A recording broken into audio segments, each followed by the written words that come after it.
देश दुनिया की सारी बड़ी खबर के सदा के सामने मौजूद दोस्तों चलेंगे। सबसे पहले सबसे बड़ी अपडेट आपको बताएंगे, जहां पर बिहार विधानसभा चुनाव के मद्देनजर महागठबंधन टूट की कगार पर था दोस्तों। लेकिन सुबह राहुल गांधी को लिखी गई चिट्ठी और शाम होते होते कांग्रेस पार्टी ने पूरी तरीके से समझौता करते हुए 48 उम्मीदवारों की लिस्ट जारी कर दी है दोस्तों। बताएंगे किस तरीके से राहुल गांधी के दखल देने के बाद, फोन करने के बाद बिहार में सारे मामले सॉल्व हो गए हैं। और इसी के साथ में चलेंगे एक और बड़ी अपडेट तब, जहां पर भाजपा का प्रचार करने के लिए पहुंचे रिंकिया के पापा को जोरदार विरोध का सामना करना पड़ा दोस्तों। बताएंगे कौन से विधानसभा से ये बड़ी अपडेट सामने आ रही है। और मोदी और शाह के टिकट बांटने के बाद अब बिहार में 8 भाजपा के नेताओं ने निर्दलीय चुनाव लड़ने का ऐलान करते हुए बीजेपी के दांत खट्टे कर रखे हैं। डिटेल में जानकारी अब तक पहुंचाएंगे। इसी के साथ में 2024 के चुनाव के बाद गुजरात में सरकार बनाना राहुल गांधी का सबसे बड़ा सपना है दोस्तों। ऐसे में राहुल गांधी की ओर से जो पार्टी का विस्तार किया जा रहा है, संगठन के नए लोग जोड़े जा रहे हैं, तो अब बीजेपी को अपने 16 मंत्रियों के इस्तीफे लेने पड़े हैं। बताएंगे इसके पीछे क्या है बड़ा कारण। और आरएसएस को लेकर कई सारी एडवाइजरी और कई सारे आदेश जारी कर रही है कांग्रेस पार्टी की सरकार। बताएंगे किन किन जगह पर आरएसएस के प्रोग्राम करने पर पूरी तरीके से रोक लगने जा रही है दोस्तों। एक एक करके चलेंगे आज की सारी बड़ी अपडेट की तरफ। लेकिन उससे पहले अगर आप भी मानते हैं कि बिहार के विधानसभा चुनाव में अब एनडीए गठबंधन का शासन अंतिम सांसें ले रहा है और इस बार परिवर्तन होकर रहेगा, नई सरकार बनेगी, तो इस वीडियो को लाइक करके लाल बटन दबाकर चैनल को सब्सक्राइब करके बेल आइकन दबाकर कमेंट बॉक्स में अपनी राय जरूर लिखकर बताएगा दोस्तों। चलते हैं सबसे पहले सबसे बड़ी ब्रेकिंग न्यूज अपडेट की तरफ, जहां पर एनडीए गठबंधन में जारी घमासान के बीच में महागठबंधन को लेकर एक बड़ी अपडेट सामने आई है दोस्तों। जहां पर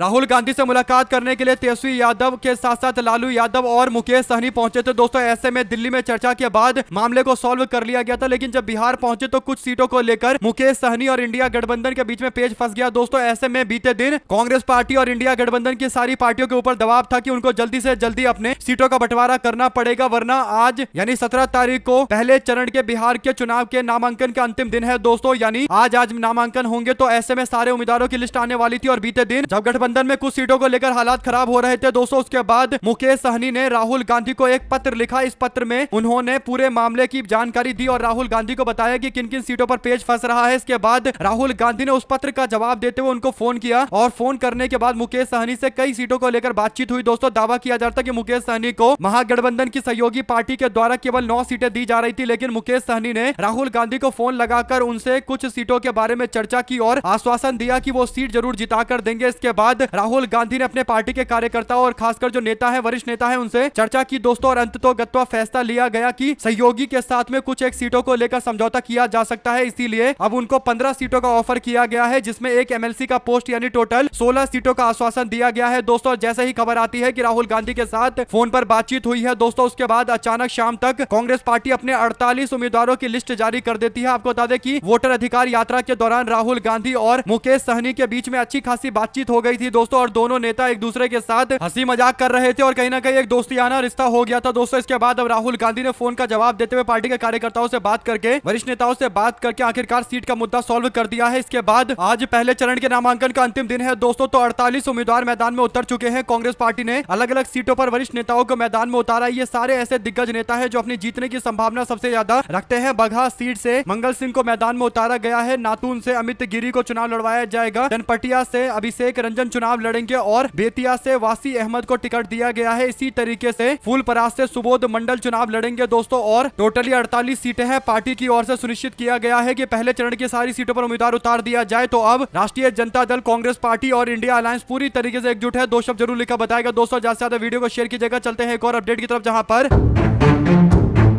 दिल्ली में बैठे मोदी और शाह को लगता है कि वो किसी का भी नाम आगे कर लेंगे तो पार्टी के लोग उस बात पर भरोसा जताएंगे और कहेंगे कि मोदी और शाह ने तय किया है तो सही ही किया होगा और इसके बाद सारे कार्यकर्ता मान जाएंगे। ऐसा सपना मोदी और शाह देखते हैं दोस्तों। लेकिन बिहार में इनकी रत्ती भर भी नहीं चलती है दोस्तों। मुजफ्फरपुर के अंदर एक ऐसा ही मामला सामने आया, जहां पर मुजफ्फरपुर में बीजेपी के कार्यकर्ताओं को संबोधित करने के लिए नामांकन के दौरान पहुंचे थे भारतीय जनता पार्टी के नेता और दिल्ली के सांसद मनोज तिवारी दोस्तों, रिंकिया के पापा के नाम से, जिनको कई बार विपक्षी पार्टियों के द्वारा बुलाया जाता है और निशाना साधा जाता है दोस्तों। ऐसे में मनोज तिवारी गए थे सभा में और सभा में अपने प्रत्याशी के लिए वोट की अपील कर रहे थे दोस्तों। इस दौरान उनके सामने से यानी वो मंच पर खड़े हैं और बिल्कुल उनके सामने से राम सूरत यानी भारतीय जनता पार्टी के पूर्व नेता के समर्थन में भारी नारेबाजी की गई दोस्तों और कई सारे पोस्टर लहराए गए। इस पोस्टर के अंदर नित्यानंद राय से लेकर सम्राट चौधरी और बीजेपी के नेता सतीश उपाध्याय की तस्वीर पर भी कट लगाकर कहा गया था कि टिकट बंटवारे में पूरी तरीके से धांधलीबाजी की गई है और कार्यकर्ता का सम्मान नहीं किया किया गया और भाषण दे रहे थे मनोज तिवारी, लेकिन भाषण क्या देते, पहले काला झंडा दिखाया गया, उसके बाद कटे हुए पोस्टर दिखाकर विरोध किया गया। दोस्तों कुल मिलाकर पूरे भाषण के दौरान नारेबाजी चलती रही, मनोज तिवारी का विरोध होता रहा। अगर आप भी मानते हैं कि अभी तो ये शुरुआत, अभी तो कई सारे ऐसे बम फूटेंगे तो लिखकर जरूर बताएगा। दोस्तों एक और बड़ा मामला सामने आया है जहां पर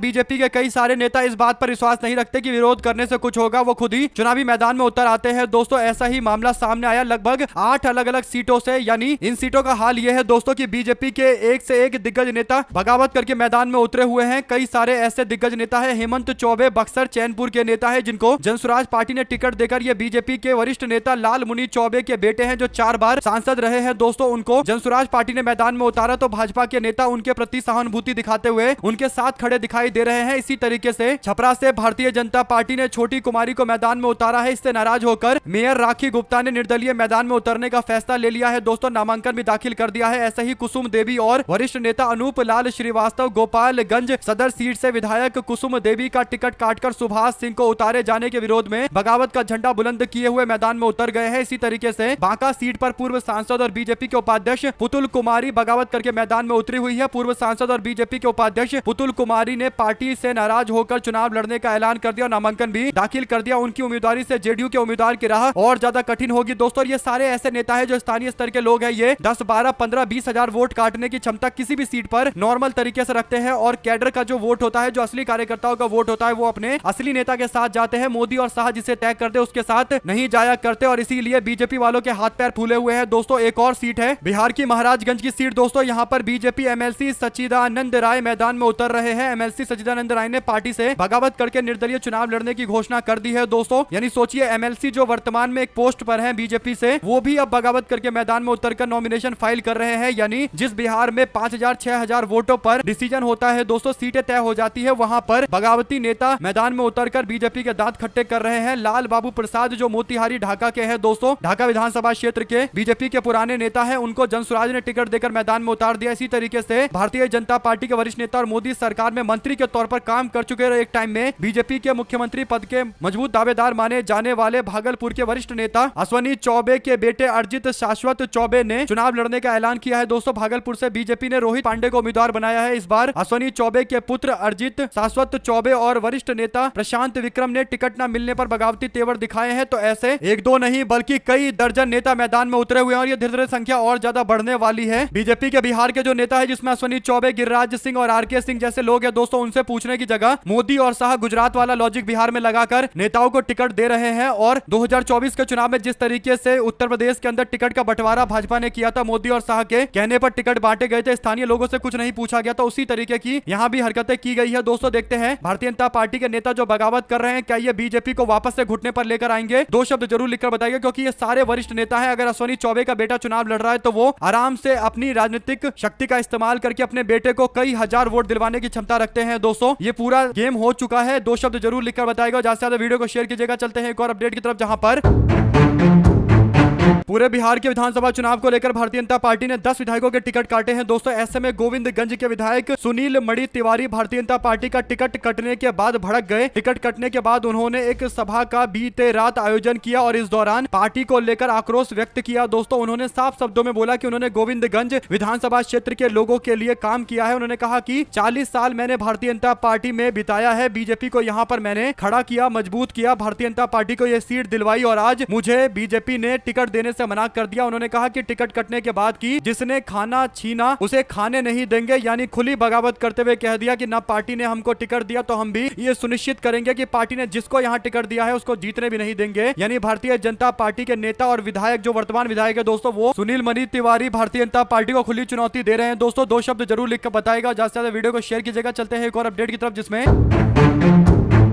अचानक से राहुल गांधी जिस गुजरात को लेकर कहते हैं कि 27 में किसी भी हालत में हमको सरकार बनानी है और 24 के चुनाव में भारतीय जनता पार्टी को 400 से 240 पर समेटने के बाद राहुल गांधी ने अपना अगला बड़ा सपना बताया था भारतीय जनता पार्टी को गुजरात में बड़ी शिकस्त देने का। और इसके लिए राहुल गांधी की ओर से अमित चावड़ा समेत कई वरिष्ठ नेताओं को बड़ी जिम्मेदारी दी गई और उनको संगठन के विस्तार के लिए काम पर लगा दिया गया। ऐसे में कांग्रेस पार्टी में लगातार संगठन विस्तार की खबर सामने आ रही है। दोस्तों शायद इन्हीं कारणों से भारतीय जनता पार्टी अपना पूरा मंत्री मंत्रिमंडल विस्तार करने जा रही है, यानी भारतीय जनता पार्टी के मुख्यमंत्री को छोड़कर पूरा मंत्रिमंडल पलट दिया गया है। दोस्तों 16 के 16 मंत्रियों से भारतीय जनता पार्टी ने इस्तीफा लिया है और आज कैबिनेट का वापस से विस्तार होगा, नए लोगों को शपथ दिलवाया जाएगा। गुजरात कैबिनेट में सीएम के साथ में मिलाकर टोटल 17 मंत्री थे, जिनमें 8 राज्य मंत्री थे और अब इन सबके इस्तीफे के बाद नए तरीके से गठन होने वाला है राज्य के मंत्रिमंडल का। यानी जो पहले वाले विधायक थे वो ज्यादा परफॉर्म नहीं कर रहे थे, यानी वे लोग लगातार गुजरात को पीछे धकेल रहे थे। हालांकि गुजरात के हालात तो बहुत बुरे हैं, बेरोजगारी का संकट भी गुजरात में बहुत ज्यादा है दोस्तों, भ्रष्टाचार के कई मामले सामने आते हैं। कभी पुल टूटकर गिर जाता है, कभी फ्लाईओवर टूट जाता है, कहीं पर कुछ बड़ा हादसा हो जाता है, अलग अलग तरीके के हादसे होते रहते हैं दोस्तों। कई लोगों की जान जाती है क्योंकि जो सरकार चलाने का तौर तरीका है गुजरात में भारतीय जनता पार्टी का एकदम खराब हो चुका है और भ्रष्टाचार की भेंट पूरा का पूरा प्रशासन चढ़ चुका है। साबरमती नदी की भी स्थिति आपको पता है दोस्तों कितनी गंदी हो चुकी है और धीरे धीरे करके बीजेपी का गुजरात मॉडल पूरी तरीके से एक्सपोज हो गया है। ऐसे में अब गुजरात में भारतीय जनता पार्टी के नेता मोदी और शाह को लगता है कि वो नए मंत्री लेकर आ जाएंगे तो कुछ काम कर लेंगे, लेकिन जिस तरीके से बार बार बीजेपी को गुजरात में एक्सपोज किया जा रहा है दोस्तों, भाजपा दबाव में ऐसे मंत्रिमंडल का विस्तार कर रही है, लेकिन इससे कुछ खास असर पड़ने वाला नहीं है। दो शब्द जरूर लिखकर बताएगा और ज्यादा से ज्यादा वीडियो को शेयर कीजिएगा। चलते हैं एक और अपडेट की तरफ, जिसमें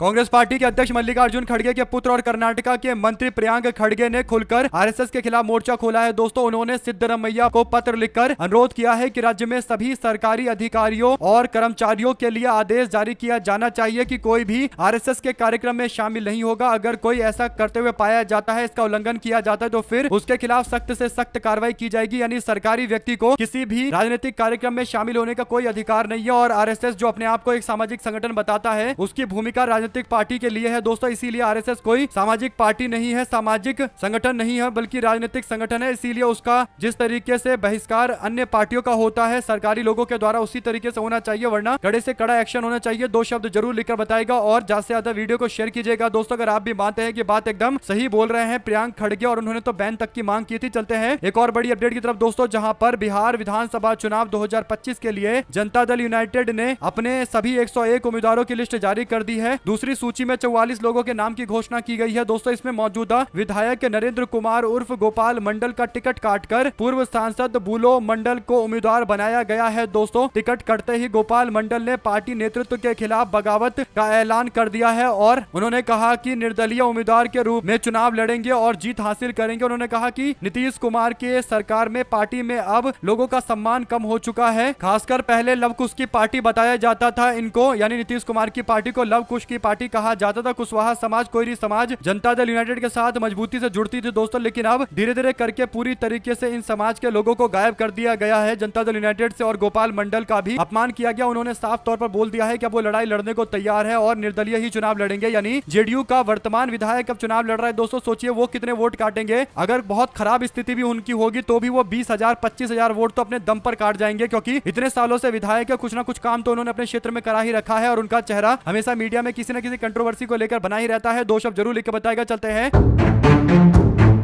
एक और बड़ी अपडेट की तरफ दोस्तों, जहां पर हाल फिलहाल के अंदर दिल्ली यूनिवर्सिटी के अंदर चुनाव हुए। इस चुनाव में ज्वाइंट सेक्रेटरी के पोस्ट पर दीपिका झा एबीवीपी की चुनाव जीतकर आती हैं दोस्तों और अब इनकी हरकतें कैमरे में कैद हो गई है। आपको बता दें कि एक ऑफिस का ये वीडियो बताया जा रहा है दोस्तों, कैमरे का फुटेज है, इसमें दिल्ली पुलिस के भी कुछ लोग मौजूद हैं और यहाँ पर टीचर के साथ में डिस्कशन चल रहा है या फिर बहस हो रही है दोस्तों और सोफे पर बैठे हुए हैं एक टीचर, जिसके ऊपर जाकर भारतीय जनता पार्टी से जुड़े हुए संगठन यानी जिसे आरएसएस का फ्रंटल ऑर्गेनाइजेशन कहा जाता है एबीवीपी, उसकी दिल्ली यूनिवर्सिटी की ज्वाइंट सेक्रेटरी दीपिका ने जाकर एक शिक्षक को थप्पड़ मारा है दोस्तों। आपको बता दें कि थप्पड़ मारते हुए सोशल मीडिया पर अब ये जो वीडियो सामने आया तो अब आरएसएस से जुड़े हुए उसके फ्रंटल ऑर्गेनाइजेशन से जुड़े हुए इस व्यक्ति के ऊपर गंभीर सवाल खड़े हो रहे हैं दोस्तों कि क्या यही संस्कार आरएसएस वालों ने दिए हैं जहां पर शिक्षकों के साथ इस तरीके का दुर्व्यवहार किया जा रहा है। दो शब्द जरूर लिख कर बताएगा और ज्यादा से ज्यादा वीडियो को शेयर कीजिएगा दोस्तों। चलते हैं एक और बड़ी अपडेट की तरफ, जहां पर बिहार के प्रथम चरण के चुनाव में दरभंगा की सारी सीटों पर वोट डाले जाएंगे दोस्तों और दरभंगा की एक सीट है अलीनगर की सीट, जहां पर मिश्रीलाल यादव भारतीय जनता पार्टी के विधायक थे, जिनका टिकट काटकर बीजेपी ने बिहार की एक सिंगर मैथिली ठाकुर को टिकट दिया है दोस्तों और मैथिली ठाकुर आज नॉमिनेशन दाखिल करने के लिए जा रही हैं, लेकिन इस दौरान भारतीय जनता पार्टी पार्टी के लोगों ने विरोध की पूरी रणनीति तैयार कर रखी है। दोस्तों बीजेपी के जो स्थानीय कार्यकर्ता है वे कह रहे हैं कि मोदी और शाह तय नहीं करेंगे कि आखिर भारतीय जनता पार्टी का भविष्य क्या होगा। बिहार में हम लोगों ने अपने क्षेत्र में दिन रात अपना पसीना बहाया, लोगों से मुलाकात की, अपनी विचारधारा को लोगों तक पहुंचाया, लेकिन आज हमें पूरी तरीके से अलग थलग कर दिया गया है। दिल्ली में बैठे लोग तय कर रहे हैं कि आखिर बिहार के अलीनगर में कौन विधायक बनेगा, यानी मैथिली ठाकुर का विरोध करते हुए अलीनगर में भारतीय जनता पार्टी के नेता रह चुके संजय कुमार सिंह ने, जो पप्पू सिंह कहे जाते हैं दोस्तों, उन्होंने ऐलान किया है कि वो अब विरोध दर्ज करवाएंगे और अपना नामांकन दाखिल करेंगे। लोगों से बड़ी संख्या में आने के लिए बोला गया। अलीनगर का भाग्य दिल्ली या पटना में बैठे लोग तय नहीं कर सकते। अलीनगर को लादा हुआ नेता नहीं चाहिए, बल्कि अलीनगर के दुख और सुख को समझने वाला बेटा चाहिए। आप सभी से स्नेह और आशीर्वाद के दम पर आपके अलीनगर का बेटा संजय सिंह उर्फ पप्पू सिंह नामांकन करने जा रहा है। निवेदन है कि इस नामांकन का अलीनगर के इतिहास का सबसे बड़ा जन आंदोलन बना दीजिए। आपका एक कदम अलीनगर को नई दिशा में लेकर जाएगा और वो नामांकन दाखिल करने जा रहे हैं। पूरी तरीके से शक्ति प्रदर्शन करेंगे दोस्तों। ऐसे में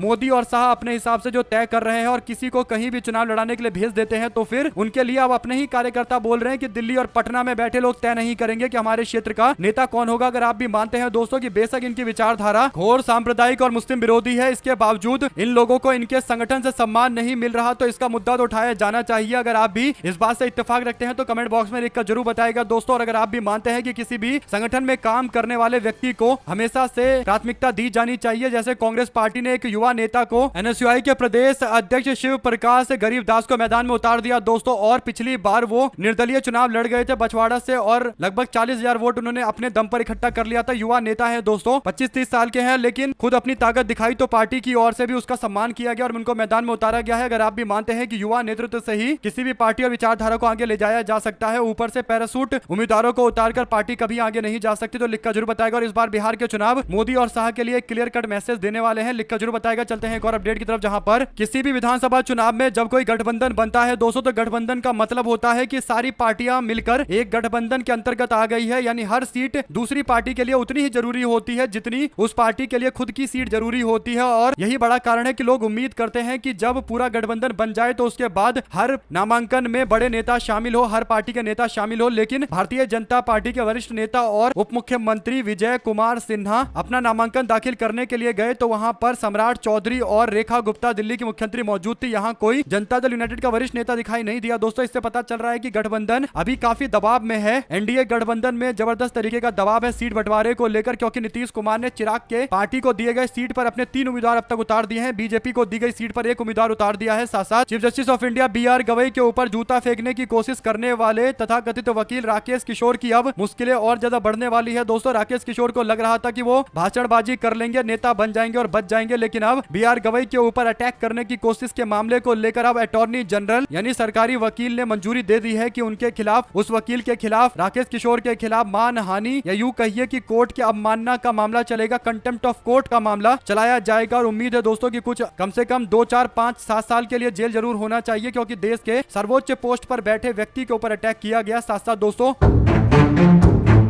बिहार में कांग्रेस पार्टी के नेता राहुल गांधी ने कह दिया था साफ तौर पर कि हमारी पार्टी 60 सीटों पर चुनाव लड़ेगी, और पार्टी के जो वरिष्ठ नेता हैं उन सब ने राहुल गांधी को समझाया कि पार्टी किस तरीके से संगठन के विस्तार के बाद एक मजबूत संगठन बनकर उभर रही है, और इसीलिए कांग्रेस पार्टी 60 से नीचे नहीं उतर सकती। पिछली बार कांग्रेस पार्टी 70 सीटें लड़ी थी दोस्तों। पार्टी ने कहा कि वो गठबंधन में नए सहयोगी जुड़े हैं, इसलिए 10 सीटों पर कॉम्प्रोमाइज करने के लिए तैयार है। साथ साथ दोस्तों दिल्ली की मुख्यमंत्री रेखा गुप्ता आजकल बिहार में प्रचार करने के लिए पहुंची है दोस्तों, और उनके बयान को लेकर विवाद खड़ा हो गया, जिससे अब समझ में आ रहा है कि रेखा गुप्ता भारतीय जनता पार्टी की नई नेत्री निकल कर आई है, जिनके बयान से विपक्ष के लोगों को फायदा मिलेगा दोस्तों। रेखा गुप्ता कहती है कि जो लोग अपना परिवार नहीं चला पाए, परिवार छोड़कर भाग गए, वो लोग क्या बिहार को चलाएंगे। इसके बाद सुप्रिया शिनेट ने कहा कि ऐसा लग रहा है कि भाजपा के अंदर सब कुछ सही नहीं है, मोदी पर निशाना साध रही है दिल्ली की मुख्यमंत्री, शायद नरेंद्र मोदी के लिए बोल रही है कि जो अपना परिवार नहीं चला पाए वो देश क्या चलाएगा या बिहार क्या चलाएगा। 2 शब्द जरूर लिखकर बताएगा दोस्तों। इसी के साथ में असम के मुख्यमंत्री हेमंत बिस्वा शर्मा ने कहा कि राहुल गांधी भूपेन हजारिका की बीमारी और मृत्यु के बाद नहीं आए, और राहुल गांधी अब जुबिन गर्ग के मामले पर मुद्दे को भड़काने की कोशिश करने के लिए उनके घर जा रहे हैं, यानी ऐसा दावा किया जा रहा है, क्योंकि राहुल गांधी आज उत्तर प्रदेश के रायबरेली, उसके बाद असम में जुबिन गर्ग के परिवार से मुलाकात करेंगे दोस्तों, न्याय का आश्वासन देंगे। और इस बात से बीजेपी के नेता हेमंत बिस्वा शर्मा बुरी तरीके से भड़के पड़े, क्योंकि उनको पता है कि जुबिन वाले मामले को लेकर एक बहुत बड़ा वर्ग बीजेपी की सरकार से नाराज है दोस्तों। जुबिन के समर्थक नाराज है कि बीजेपी की सरकार सही से जांच पड़ताल नहीं कर रही, केवल लोगों के